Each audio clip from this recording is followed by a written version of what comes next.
Hello and welcome to the Low Budget Review Show. I am your host, Eric Smith, and today I am talking about A House with Good Bones by T. Kingfisher. This is from Tor Nightfire, and it is book 3 in what I am calling the... I went to Barnes & Noble and bought 4 brand new books and decided I was just going to read those 4 books right in a row without any interruption and not determining things by my mood.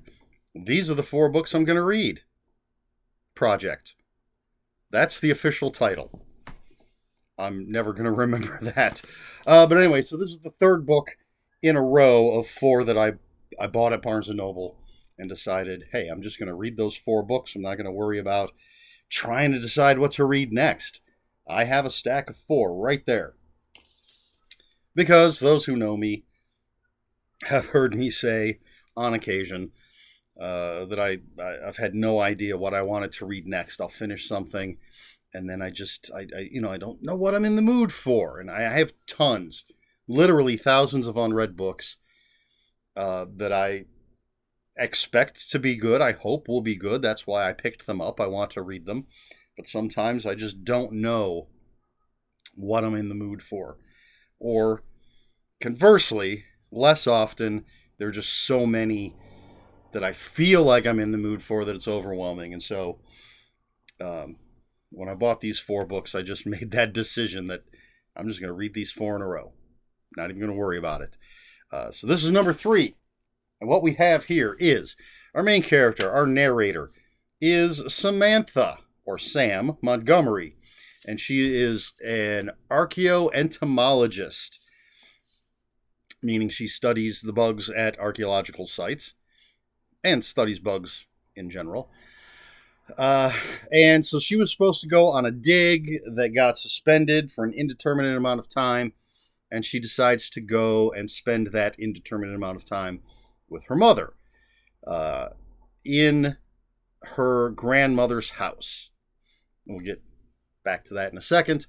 Her brother said, Mom's acting kind of strange. Could you check on her? So things kind of worked out. She's going to go spend time with her mother. So growing up, she and her brother grew up in the house. Their father died. And so their mom and 2 kids had to go and move in with Grandma. Or Gran May. And so they spent their childhood there while Mom worked 2 jobs trying to get enough money to move out on their own. And then they moved out. Grandma died. Mom moved back in, took over the house, has been there for like 20 years or whatever. And yes, weird things are happening. Or at first it's not weird things are happening. It's that her mother is acting a little strange.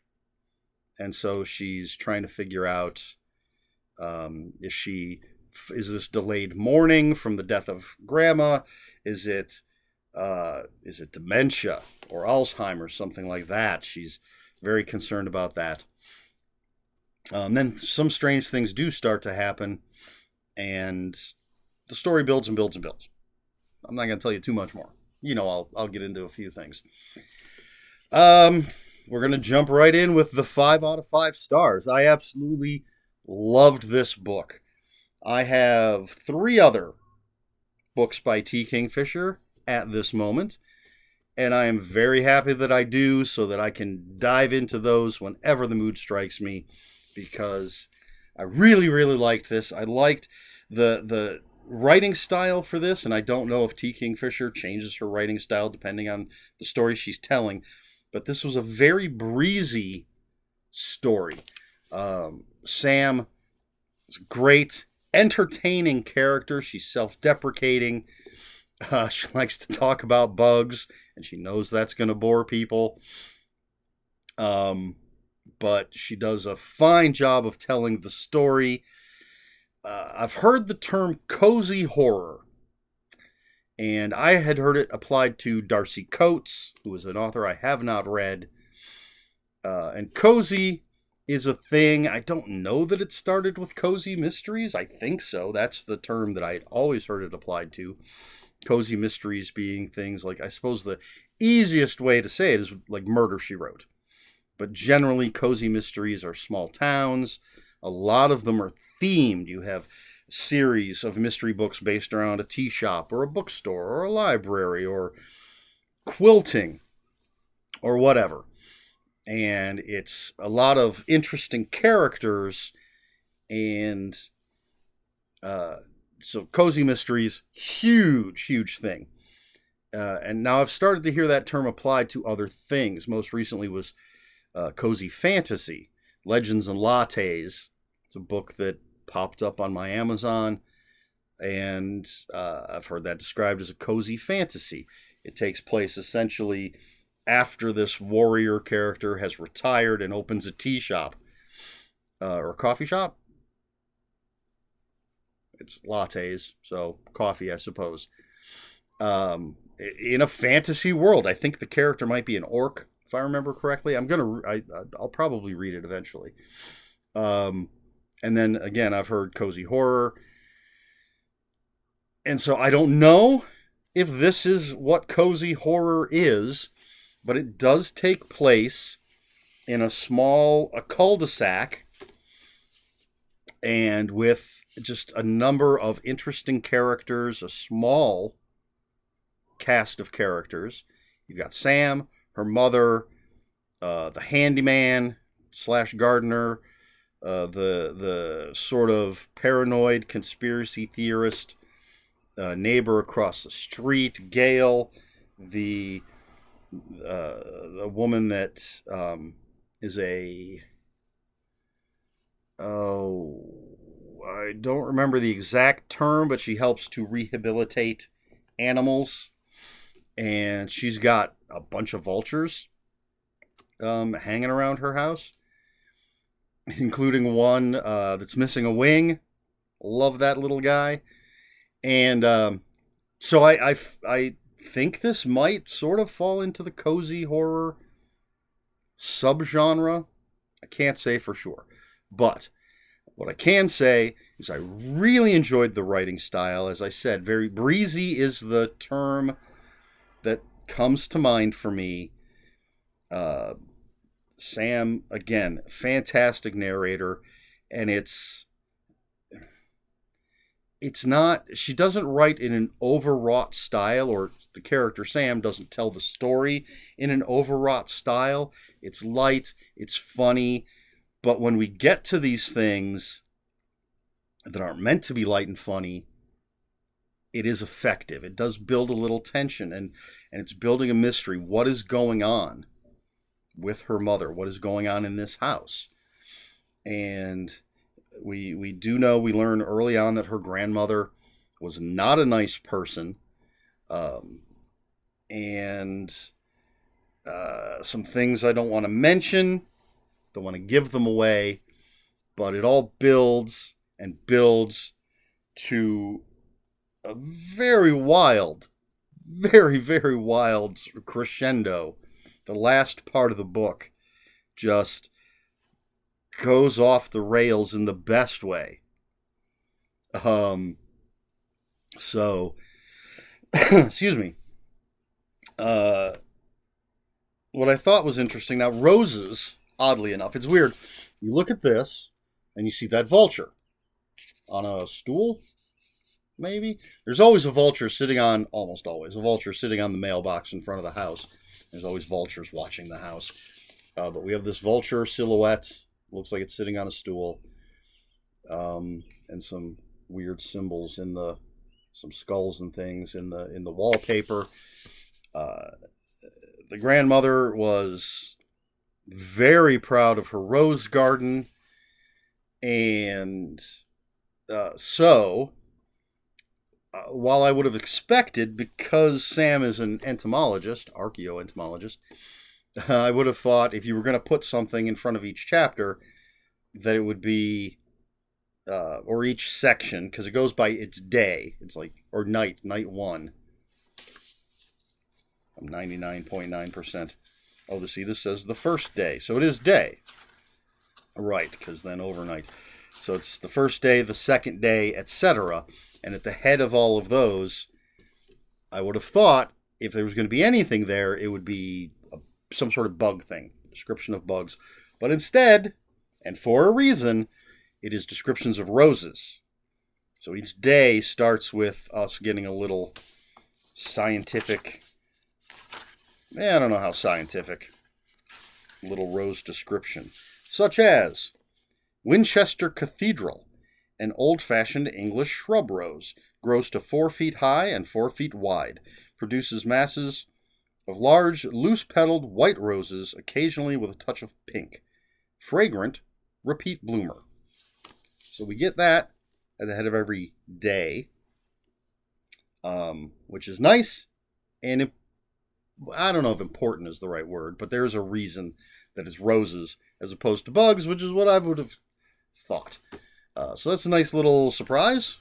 Always nice to have what one expects to be sort of upended. There is, I don't want to give anything away because I'm going to highly, highly, highly recommend this book. 5 out of 5. Just so entertaining. Great characters, great writing style, interesting story. I do think very early on I had an inkling as to what was going on, and I was 95% correct, I suppose, up to a point. Because I know I'm reading something from Tor Nightfire.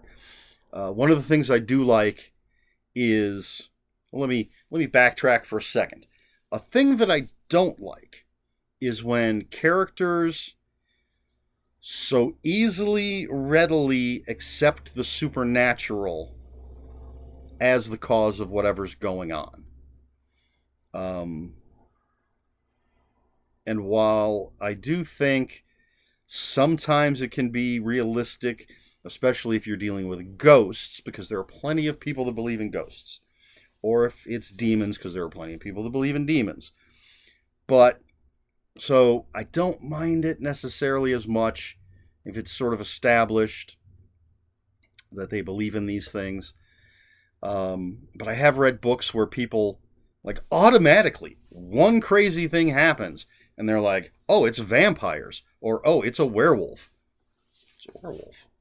Or, it's an ancient god coming back to the world. It just, I understand suspension of disbelief, but when a character, for no reason except they found a dead body on the full moon, which could be a complete coincidence, but they immediately think werewolf. That bugs me.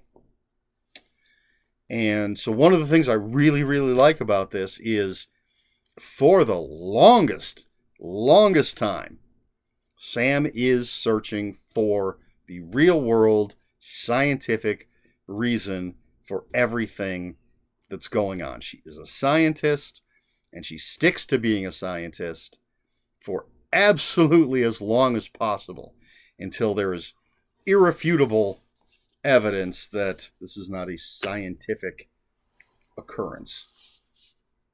And even then, she tries to cling. Is it sleep paralysis? Am I hallucinating? Am I the one who's got Alzheimer's or dementia? And I really, really like that. I appreciate that as a reader. I'm not gonna completely reject a book where the characters, too readily accept the supernatural, but it does knock it down a peg, in my opinion. And so for this book, it goes up a peg or two. So, let's see. So Sam goes to check on her mother, goes to live there while she's waiting for this archaeological dig to open back up. Her mother is acting weird. Weird things start happening. Somehow roses are involved. Vultures are involved. Just a really fun, entertaining, well written, and eventually spooky and crazy story. 5 out of 5. T. Kingfisher, A House with Good Bones from Tor Nightfire. Absolutely fantastic. As I said, I'm glad that I don't have to rush out and find more. I have some. She has plenty more. I'm definitely going to pick up plenty more. But I have a little bit in stock, as it were. So, there you go. Highly recommended. T. Kingfisher, A House with Good Bones. So, question for this video. What do you think of the idea of cozy horror? As a concept, is it something that would interest you? Regular viewers know I have I like to think anyway, and I think my videos have shown I have incredibly eclectic taste. I like to go complete splatterpunk and gore and pulpy. I love Edward Lee and a new rising stars, Judith Sonnet. So those are, for the extremes. And then I've been, I like Clive Barker and Stephen King. I think Clive Barker writes some very intellectual horror while also being incredibly gross at times. Most of the time, I can't say. I've apparently found a new appreciation for lack of a better term, some elevated horror in writing. Cassandra Caw, Paula D. Ashe. What was the other one? There was one I read recently. Alison Rumfitt. Is that the name of it? We Are Here to Hurt Each Other? No, wait, that's the Paula D. Ashe. Tell Me I'm Worthless. So, and then different genres all over the place. I've read cozy mysteries, science fiction, fantasy, westerns, mysteries, basically anything but romance, thrillers. And so I have no problem with cozy as a concept as long as it's well done. If this is what cozy horror is, I'm in. It's well written. It's entertaining. Always a very important factor. I don't know that I'll ever read Darcy Coates. I have so much to read. Unless someone really recommends a Darcy Coates book, I don't know that it's gonna fit on my plate. But again, that's the first time I heard cozy horror was in relation to her. But yeah, I can certainly fit cozy horror as a subgenre into everything else that I'm reading. I want pulpy stuff. I want intellectual stuff, apparently now, all of a sudden. And I can go for this cozy stuff. Such a great book. But what do you think? Is that something that would interest you? Does it not matter? Do you not even want these labels on your stuff? It's either horror or not even necessarily horror, just a well-written, entertaining book. Some people don't like the label horror. I do find some labels helpful. I like that there's a horror section now in Barnes & Noble, so I don't have to look through the entire literature section to try and find the horror. Not that there's anything wrong with the literature as well. Imagine if there were no labels at all. If you just walked into Barnes & Noble and you're just looking for something to read, not necessarily even something specific, and it's just every single, we'll just go with fiction, every single fiction book is in one section, alphabetical order by author, everything mixed together. The science fiction and fantasy and romance and mysteries and young adult and horror and thrillers and all of it mixed together. That would be insane, in my opinion. So I do like that some things are clearly labeled. They're not always in the right place. But this is all to say, I have no problem with cozy horror, especially if this is what it is. Let me know what you think about it. Is it something you've even heard of? Let me know in the comments below. If you have any comments, questions, or corrections, please put those in the comments below. Comments are open for spoilers. Just post a spoiler warning. We try to be polite here at the Low Budget Review Show. Please like, share, and subscribe, all the usual YouTube stuff. If you'd care to follow me on other social media, as of this recording, I am still on Twitter, and it's at Ronin5757. On Instagram, where I post pictures of books, comic books, board games, and fuzzy animals, it's Eric Smith 5757. That's Eric with a K, ERIKSMITH 5757. That's all I've got. This has been the Low Budget Review Show. I have been Eric Smith, and until next time, read more books.